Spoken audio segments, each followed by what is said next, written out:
इस अहोई अष्टमी पर माताएं ऐसा क्या ना करें जिससे कि उनको मनवांछित फल ना मिले, या संतान के लिए जो व्रत रह रही हैं, या संतान प्राप्ति के लिए जो व्रत रखा जा रहा है अहोई अष्टमी का, उसके फल उनको प्राप्त होने चाहिए। तो ऐसा क्या ना करें, ये मैं आज इस वीडियो में बताने वाला हूं। सबसे पहले मेरा आपसे रिक्वेस्ट है कि अगर आपने हमारा चैनल सब्सक्राइब या लाइक या फॉलो नहीं किया है तो एक बार क्लिक जरूर करें उस पे, और लाइक, सब्सक्राइब और फॉलो अवश्य करें। इस वीडियो के माध्यम से मैं बताना चाहता हूं कि जो माताएं अपनी संतान की दीर्घायु के लिए, उनके स्वास्थ्य के लिए, उनकी तरक्की के लिए व्रत रहती हैं, तो उस व्रत में ऐसी क्या त्रुटियां नहीं होनी चाहिए जिससे कि उनको फल नहीं मिल पाते, या हमें किन सावधानियां का ध्यान रखना चाहिए कि इन सावधानियों से हम बच सकते हैं। तो हमें बचना चाहिए कि हमें ये नहीं करना है, हमें ये नहीं करना है, और अगर करना है तो हमें इस प्रकार से करना है। जिन माताओं के संतान है वो इस व्रत को रहती हैं, और जो माताएं चाहती हैं या जो स्त्रियां चाहती हैं उनको संतान प्राप्ति हो, इसके लिए भी ये व्रत रखा जाता है, तो वो स्त्रियां भी इस व्रत को रख सकती हैं। आज इस वीडियो के माध्यम से मैं बताना चाहता हूं कि हमें क्या करना चाहिए और क्या नहीं करना चाहिए। जय श्री श्याम मित्रों, स्वागत है एस्ट्रो आश्रम में आपका। आज मैं बात करने वाला हूं अहोई अष्टमी पूजा के लिए। कार्तिक मास की कृष्ण पक्ष की अष्टमी को ये त्योहार मनाया जाता है, और हमारी माताएं इस दिन निर्जला व्रत रहती हैं, यानी कि जल ग्रहण नहीं करती हैं। जैसे आपने देखा होगा करवा चौथ का व्रत रखा जाता है, बिल्कुल सेम वैसे ही संतान प्राप्ति के लिए या अपनी संतान की दीर्घायु के लिए ये व्रत रखा जाता है। तो आज मैं बताने वाला हूं ये व्रत कैसे करना चाहिए और इस व्रत में क्या सावधानियां रखनी चाहिए।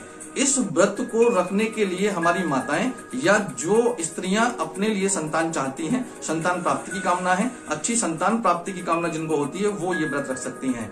आपको ध्यान क्या रखना चाहिए ये मैं बताने वाला हूं, और क्या करना चाहिए ये भी मैं बताने वाला हूं।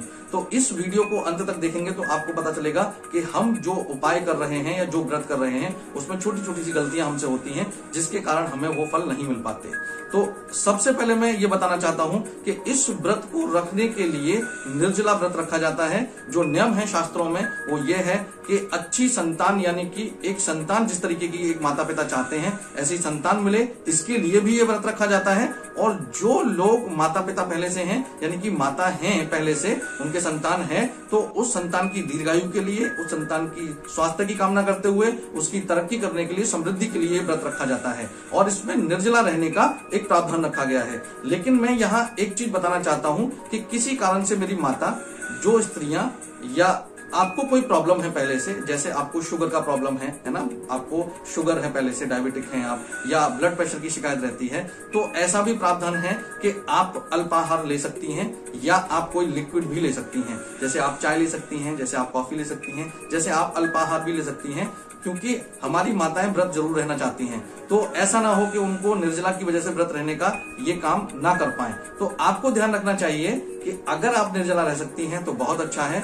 किसी कारण से आपका स्वास्थ्य ठीक नहीं है, आपको कोई ऐसी प्रॉब्लम है जिसकी वजह से आप बिना खाए पिए बहुत ज्यादा देर तक, 4 से 8-10 घंटे तक नहीं रह सकते, तो आप इसमें लिक्विड ले सकते हैं, ऐसा प्रावधान है। तो आपको क्या ध्यान रखना चाहिए? सबसे पहले आपको ध्यान रखना चाहिए कि इसमें जब हम पूजा करते हैं तो पूजा करते समय हमें अठावरी का ध्यान बहुत जरूर से रखना चाहिए, यानी कि जिसको हम अठावरी बोलते हैं उसका ध्यान रखना चाहिए। प्रॉपर तरीके से बननी चाहिए, उसका भोग प्रॉपर तरीके से लगना चाहिए, और भोग के बाद वो अठावरी उसी दिन अपनी सास या ससुर को, जो आपके बड़े बुजुर्ग हैं, सास जिनको हम लोग बोलते हैं, उनको आपको अर्पित करनी चाहिए, कुछ दक्षिणा के साथ, कुछ उनकी मनोकामना गिफ्ट के साथ, जो उनको पसंद हो ऐसी गिफ्ट के साथ करना चाहिए। मेरे ऐसे बहुत सारे मित्र होंगे जो अपने शहर से बाहर रहते हैं, या उनके सास ससुर उनके साथ नहीं रहते, तो आपको वो किसी अपने से बड़ी बुजुर्ग महिला को भी आप समर्पित कर सकती हैं। अगर आप ऐसा करती हैं तो निश्चित रूप से आपको इसके लाभ मिलते हैं। और अगर आप नहीं कर पाती हैं, किसी कारण से आपको लगता है आप नहीं कर पाएंगी, तो यही मैं बताने वाला हूं कि अठावरी को निश्चित रूप से उसी दिन प्रदान कर देना चाहिए। अगर आपको कोई बुजुर्ग महिला नहीं मिल रही है तो आप मंदिर में जाकर पंडित जी को भी उसको अर्पित कर सकते हैं। दूसरी बात का ध्यान क्या रखना चाहिए? इस दिन मेरी माताओं को और जितनी भी महिलाएं इस व्रत को रखती हैं उनको पौधों की सेवा करनी चाहिए।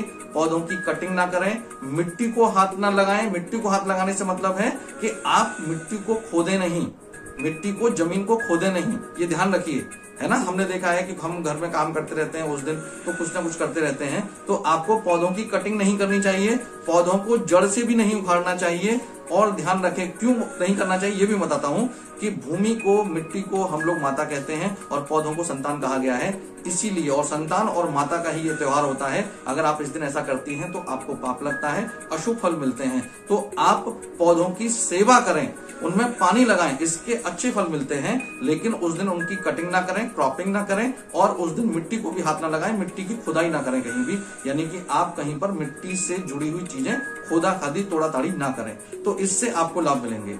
अब हमें क्या करना चाहिए जिससे हमें अच्छे लाभ मिलें?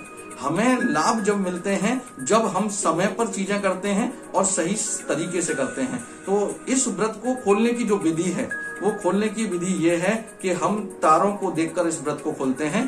तो आप ये ध्यान रखें कि तारे जब आपको दिख जाएं उसके बाद ही आपको ये व्रत खोलना चाहिए, कोई जल्दी नहीं करनी चाहिए।